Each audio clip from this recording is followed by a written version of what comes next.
participants, chers jeunes participants.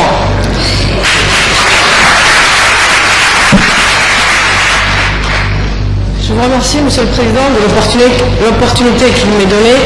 de présenter les réalisations et les perspectives de mon département, qui est constitué de la jeunesse, des sports et du tourisme, et qui compte 2 établissements publics, le Stade Hassan-Bouyei d'Aptidon et l'Office national du tourisme de Djibouti. La problématique de la jeunesse a dû être révisée en cours de la décennie écoulée. En effet, sous la pression de plusieurs facteurs, notamment la crise économique et les mutations sociales, les problèmes des jeunes se sont démultipliés et ont changé de nature. Si hier les besoins des jeunes s'exprimaient en termes récréatifs, ils sont aujourd'hui posés en termes d'emploi, de santé et d'environnement. Face à cette situation, le président de la République, dans son projet de société présenté au peuple, a fait du développement de la jeunesse une préoccupation nationale. Sur la base de cet objectif et des instructions consignées dans la feuille de route gouvernementale, mon département s'est assigné dès 2002, suite au premier séminaire sur l'action gouvernementale, plusieurs objectifs en engageant des réformes institutionnelles et structurelles pour mieux renforcer son intervention auprès des jeunes. Compte tenu des tendances actuelles du profil démographique, avec plus de 40% de la population qui a moins de 15 ans,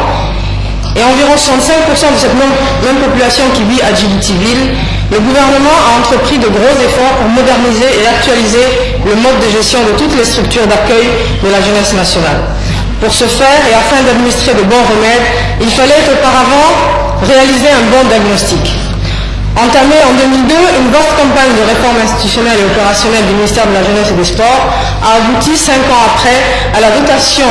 au département de son premier document de politique nationale de la jeunesse et des sports avec un plan d'action décennal.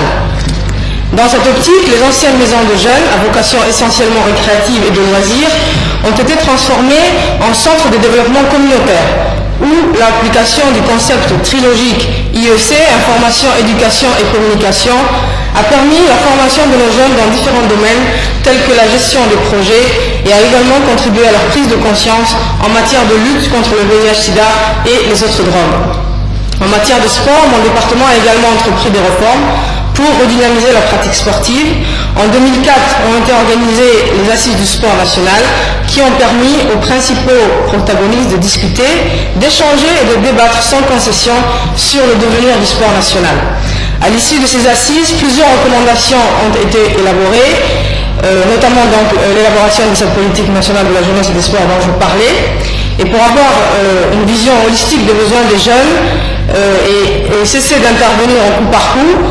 cette politique a été élaborée suite à la tenue également d'un colloque sur la jeunesse. Il y a eu également la création d'un fonds national de développement de la jeunesse et des sports et des loisirs, car pour soutenir la mise en œuvre de la nouvelle politique, le président de la République, son Excellence Emmanuel Marguerite, a décidé de créer ce fonds et ce fonds a été créé sur son initiative personnelle, il faut le souligner. Depuis 2007, où ce fonds est opérationnel, il ne cesse de contribuer au développement de la jeunesse par le financement des différents programmes. Alors, quelles sont les actions qui ont été menées en matière de jeunesse ? Il y a eu d'abord la mise en place d'un programme de prévention de la délinquance juvénile avec l'appui de l'UNICEF. Il est reconduit chaque année jusqu'à ce jour et a permis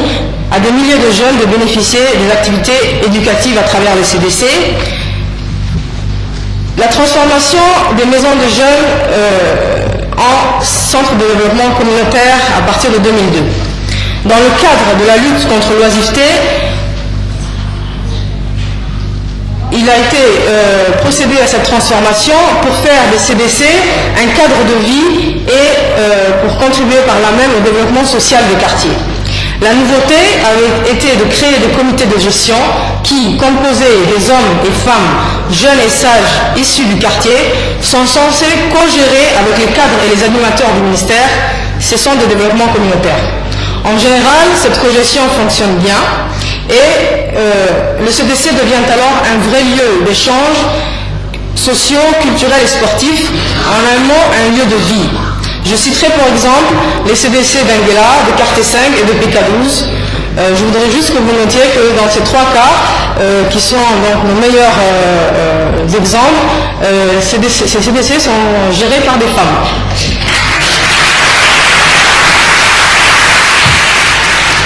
Pour s'adapter aux nouvelles exigences des jeunes en termes de besoins, tant au plan culturel que sportif et d'insertion dans la vie socio-économique, les CDC doivent faire peau neuve.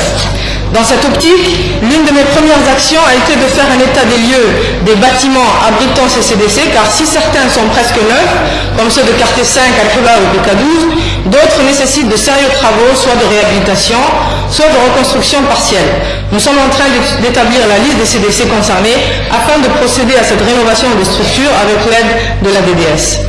Au-delà de l'équipement en moyens audiovisuels et de connexion à la télévision satellitaire, dont les CDC bénéficient dans le cadre d'un projet UNICEF en cours de renouvellement, il est prévu d'équiper tous les CDC d'espaces bibliothèques qui seront dûment équipés.